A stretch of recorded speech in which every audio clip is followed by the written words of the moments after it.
friends, today we'll be seeing how to make some Semia Payasam or Sevaiya Kheer, or simply put, it's vermicelli pudding. So to start with, we will I've taken about half a liter of milk, and I'm keeping that to boil up. So now this milk is started to boil. As you can see, it's steaming up very well. So we begin stirring, and the moment it's starting to boil, what we'll also do is reduce the gas, bring it to about a medium flame, and now we keep stirring this continuously.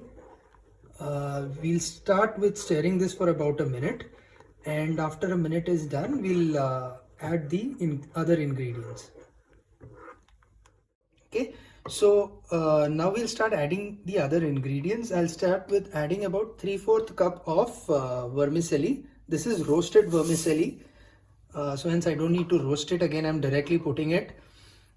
And now to this we'll add about I'm putting about 6 teaspoons of sugar.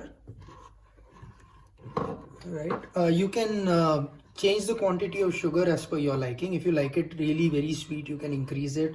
If you don't want it to be much sweet, you can reduce the amount of sugar, or you can also replace it with stevia or any other sugar substitutes. And now we'll add cardamom powder, about 6 green cardamoms that I've crushed. Alternatively, you could use about half a teaspoon of ready-made cardamom powder. Right, and now we continue stirring it. So we continue this for another 5 minutes. You need to constantly keep stirring it. You cannot stop in the middle. So we've been stirring this for about 10 minutes now. As you can see, the milk is started to thicken, and the vermicelli is also cooked. One of the ways of knowing when the vermicelli is cooked in this is that it will start coming up, right? It will start floating upwards. So the vermicelli is nice and cooked. So now we will have to roast some dry fruits in ghee, and then we'll add that to this.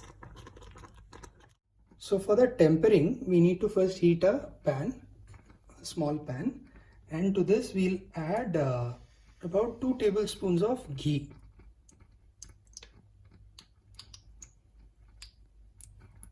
Right, and once the ghee is melted, we will add about half a tablespoon each of cashew nuts and raisins,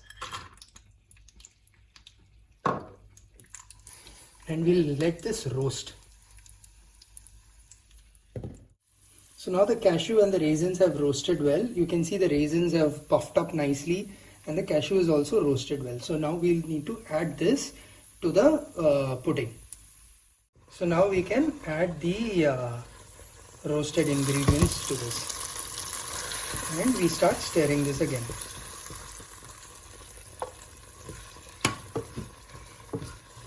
As you can see now, it's gone nice and thick. You can hardly see the milk in this, right? So this is the creamy consistency that I was talking about. It actually looks like vermicelli and cream. So now you can switch off the gas, and you can let this you can have this hot, or you can let this cool down. If you feel the pudding has become more thicker than what you want, you can add some milk and stir it and get it to the desired consistency.